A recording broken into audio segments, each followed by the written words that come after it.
मेरे प्यारे साथियों, आप सभी का बहुत बहुत स्वागत है। आज हम हिंदी का ऑब्जेक्टिव क्वेश्चन लेकर आए हैं। कल जो एग्ज़ाम होगा हिंदी का, उसके लिए ऑब्जेक्टिव क्वेश्चन लेकर आए हैं। जो हम बताने जा रहे हैं उसी से ऑब्जेक्टिव क्वेश्चन आएंगे। आप लोग अच्छा से एकदम पढ़ लीजिए, अच्छा से एकदम इसको याद कर जाइए। जो हम बताएंगे एकदम वही क्वेश्चन आएगा, बोर्ड एग्जाम में वही क्वेश्चन आएगा। चलिए देर न करते हुए शुरू करते हैं। आप लोग एक बार एकदम अच्छा से इसको बढ़िया से पढ़ लें, ऑब्जेक्टिव एकदम बढ़िया से याद करके जाएँ। चलिए देर न करते हुए शुरू करते हैं। पहला क्वेश्चन, दही वाली महुआ कहानी किस लेखक द्वारा है? दही वाली महुआ कहानी किस लेखक द्वारा रचित है? किस लेखक द्वारा रचित है? तो श्रीनिवास, दही वाले के श्रीनिवास। फिर आगे, मम्मा क्या बेचती थी? तो दही। क्या बेचती थी? दही। रंगप्पा था तो जुआरी। क्या था? जुआरी। क्या था? जुआरी। चलिए आगे बढ़ते हैं। दही वाली महुआ कहानी किस भाषा से अनुदित है? किस भाषा से अनुदित है? कन्नड़ भाषा। किससे? कन्नड़ भाषा। आगे बढ़ते हैं। उस घर में अब सास और बहू में स्वतंत्रता की होड़ लगी है। यह पंक्ति किस कहानी से है? तो दही वाली मंगम्मा से। दही वाली मंगम्मा से। चलिए आगे बढ़ते हैं। मंगम्मा की बहू का क्या नाम था? मंगम्मा की बहू का नाम क्या था? तो नजम्मा। क्या था? नजम्मा। नजम्मा। B.R. नारायण ने किस कहानी का अनुवाद किया? किस कहानी का अनुवाद किया था? दही वाली महुआ का। दही वाली मंगम्मा का। या पूछेगा दही वाली महुआ का अनुवाद किसने किया था? तो B.R. नारायण ने। चलिए आगे बढ़ते हैं। दही वाली महुआ कहानी किसे संदेश देती है? किसे संदेश देती है? तो बहुओं को। किसे संदेश देती है? तो बहुओं को। चलिए आगे बढ़ते हैं। दही वाली महुआ कहानी का प्रमुख पात्र कौन है? तो मंगम्मा। कौन है प्रमुख पात्र? कौन है? मंगम्मा। श्रीनिवास का जन्म कहाँ हुआ था? श्रीनिवास का जन्म कहाँ हुआ था? तो कर्नाटक में। कहाँ हुआ था? कर्नाटक में। मंगम्मा के परिवार में कुल कितने सदस्य थे? तो 4 थे। कितने सदस्य थे? 4 थे। एक वो जो मंगम्मा हो जाएगी, एक उसका पोता था वो हो जाएगा, और एक बहू और एक बेटा हो जाएगा। 4 हो जाएगा। कथाकार को वर्षों से मंगम्मा कौन सी वस्तु दिया करती थी? तो दही। क्या दिया करती थी? दही। चलिए आगे बढ़ते हैं। ढाते विश्वास कहानी के प्रमुख पात्र कौन है? ढाते विश्वास कहानी के प्रमुख पात्र कौन है? तो लक्ष्मी। कौन है? लक्ष्मी है। बाढ़ की समस्या खालिस्तान महान कहान के केंद्र में है। कहान के केंद्र में, मैंने कहानी के केंद्र में है। किसमें है? तो ढाते विश्वास। किसमें? ढाते विश्वास। विपत्ति अकेला न आकर संगी संगतियों के साथ आती है। यह पंक्ति किस पाठ से है? तो ढाते विश्वास से। किससे? ढाते विश्वास से। चलिए दोस्तों, आप वो पढ़ते हैं। कह रहे ढाते विश्वास के किस भाषा से अनुदित है? ढाते विश्वास किस भाषा से अनुदित है? तो ढाते विश्वास किससे है? उड़िया से। किससे? उड़िया से। किससे है? उड़िया से है। ढाते विश्वास किससे? उड़िया से।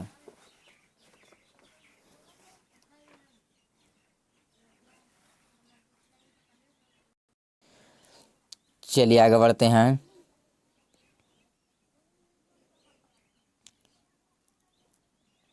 कर लक्ष्मी के बड़े बेटे का नाम क्या था? लक्ष्मी के बड़े बेटे का नाम क्या था? अच्युत। क्या था? अच्युत। आगे बढ़ते हैं। ढाते विश्वास कहानी के किस लेखक द्वारा अनुदित है? किस लेखक द्वारा अनुदित है? राजेंद्र प्रसाद मिश्र। राजेंद्र प्रसाद मिश्र। राजेंद्र प्रसाद मिश्र द्वारा। चलिए आगे बढ़ते हैं। ढाते विश्वास कहानी में किस राज्य को बाढ़ और सूखा से प्रभावित दिखाया गया है? तो उड़ीसा को। किसको? उड़ीसा को। गुन्नुदी कहाँ से लौटा है? तो कटक से। गुन्नुदी अभी अभी कहाँ से लौटा है? कटक से। चलिए आगे बढ़ते हैं। कौन स्वयं दल के साथ बांध की मरम्मत में लगा था? तो गुन्नुदी। कौन था? गुणनिधि। चलिए आगे बढ़ते हैं। ढाते विश्वास कहानी में कहाँ के जनजीवन का चित्रण किया गया है? तो उड़ीसा का। कहाँ का? उड़ीसा का। ढाते विश्वास की कहानी में किस नदी पर चर्चा की गई है? तो महानंदा। महानंदा नदी पर। महानंदा नदी पर। चलिए आगे बढ़ते हैं। ढहते विश्वास किस भाषा की रचना कहानी है? तो उड़िया, उड़िया। चलिए आगे बढ़ते हैं। ईश्वर पेटलिकर किस भाषा के लेखक हैं? ईश्वर पेटलिकर किस भाषा के लेखक हैं? तो ईश्वर पेटलिकर किस भाषा के लेखक हैं? तो गुजराती। किसके? गुजराती। चलिए आगे बढ़ते हैं। मंगू को कहाँ भर्ती कराने की सलाह देते हैं? तो अस्पताल में। लक्ष्मी का पति में नौकरी करता था, तो कलकत्ता में। लक्ष्मी का पति कहाँ नौकरी करता था? कलकत्ता में। जन्म से ही पागल है, तो मंगू। जन्म से ही पागल कौन है? मंगू है। लक्ष्मी डॉट डॉट कहानी की केंद्रीय पात्र है, किसकी है? लक्ष्मी किसकी है? तो माँ का। किसकी? किस पात्र का है? माँ का। मंगू की माँ अस्पताल को किसकी उपमा दे रही थी? तो गौशाला की। किसकी उपमा दे रही थी? गौशाला की। चलिए आगे बढ़ते हैं। माँ कहानी किस भाषा से अनुदित है? तो गुजराती। किससे? गुजराती से। मंगू की माँ की कितनी संतानें थी? मंगू के माँ की कितनी संतानें थी? तो 4। कितनी संतानें थी? 4। चलिए आगे बढ़ते हैं। मंगू के अलावा उसकी माँ की कितनी संतानें थी? तो 3। मंगू के अलावा उसकी माँ की कितनी संतानें? 3। चलिए आगे बढ़ते हैं। माँ कहानी किस लेखक द्वारा रचित है? तो ईश्वर पेटलिकर। ईश्वर पेटलिकर। आगे बढ़ते हैं। मंगू किस कहानी का पात्र है? तो माँ का। किसका? माँ का। चलिए आगे बढ़ते हैं। माँ कहानी का प्रमुख पात्र कौन है? मंगू। कौन है? मंगू है। चलिए आगे बढ़ते हैं। मंगू की उम्र कितनी है? मंगू की उम्र कितनी है? तो 12 वर्ष। कितनी है? 12 वर्ष। मंगू की माँ को कितने पुत्र हैं? तो 2 पुत्र हैं। कितने पुत्र हैं? 2 पुत्र हैं। चलिए आगे बढ़ते हैं। मंगू कैसी लड़की है? तो पागल। कैसी लड़की है? पागल है। चलिए आगे बढ़ते हैं। लक्ष्मण कहाँ नौकरी करता है? तो कलकत्ता में। कहाँ? कलकत्ता में। चलिए आगे बढ़ते हैं।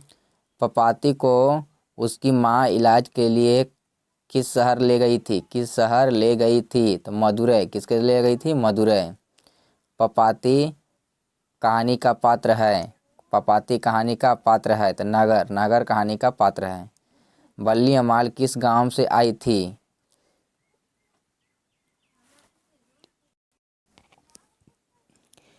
तो मुन्ना डिप्टी। मुन्ना डिप्टी से। मुंडा डी पटटीस से। एस रंगराजन किस लेखक का पूरा नाम है? एस रंगराजन किस लेखक का पूरा नाम है? तो सुजाता का। किसका? सुजाता का। सुजाता का। चलिए आगे बढ़ते हैं। पपाती को कौन सा रोग था? पपाती को कौन सा रोग था? तो मेनिंजाइटिस। मेनिंजाइटिस। चलिए आगे बढ़ते हैं। नगर कहानी किस भाषा से अनुदित है? तो उड़िया। किससे है? उड़िया से। नगर किससे है? सॉरी, तमिलनाडु से। किसे? तमिल से। किसे? तमिल से। नगर किससे है? तमिल से। किससे है? तमिल से। तमिल से। चलिए आगे बढ़ते हैं। पपाती की उम्र क्या थी? पपाती की उम्र क्या थी? तो 12 वर्ष। पपाती की उम्र क्या थी? 12 वर्ष। चलिए आगे बढ़ते हैं। नगर कहानी किस लेखक द्वारा रचित है? तो सुजाता। किसके द्वारा? सुजाता द्वारा। चलिए आगे बढ़ते हैं। बल्ली अमाल की पुत्री कौन है? बल्ली अमाल की पुत्री कौन है? तो पपाती। कौन है? पपाती। सुजाता का जन्म कहाँ हुआ? सुजाता का जन्म कहाँ हुआ? तमिलनाडु में। कहाँ? तमिलनाडु में। चलिए आगे बढ़ते हैं। नगर कहानी का प्रमुख पात्र कौन है?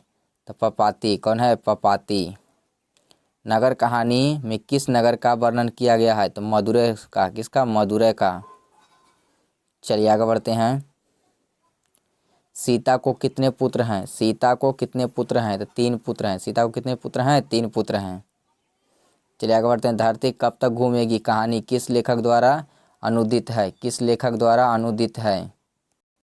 तो सावरदैया, किसके द्वारा? सावरदैया द्वारा, सावरदैया द्वारा। चलिए आगे बढ़ते हैं। तीन बेटे की माँ कौन है? तीन बेटे की माँ कौन है? तो सीता। तीन बेटे की माँ कौन है? सीता है। चलिए आगे बढ़ते हैं।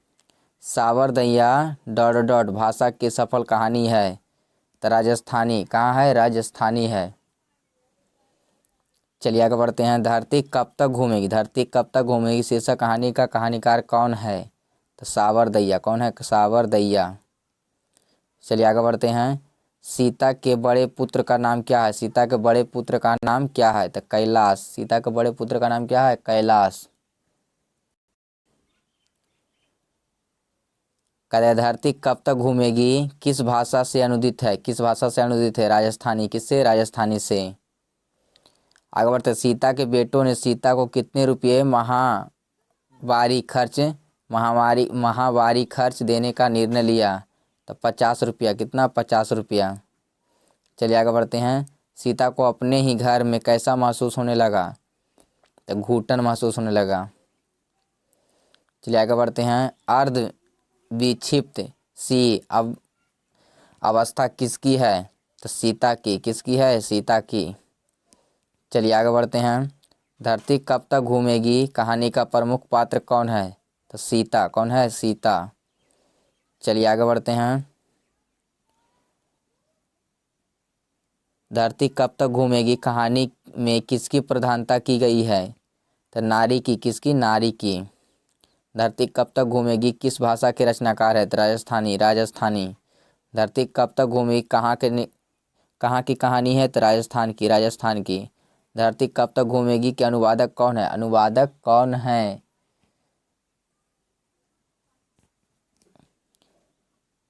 तो इनमें से कोई नहीं। इनमें से कोई नहीं। इनमें से कोई नहीं।